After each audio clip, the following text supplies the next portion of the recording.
Welcome back viewers. In this video I will guide you how you can lock the PDF file with the password protected. For this you need to click on the file and open the PDF file from your computer.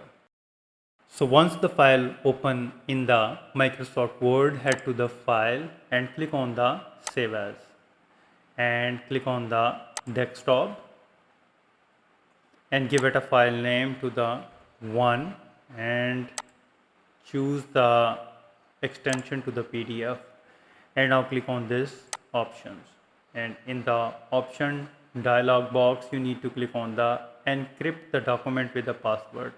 Make it check and click OK to proceed and give a password, for example 123456, and make sure it should be between 6 to 32 characters.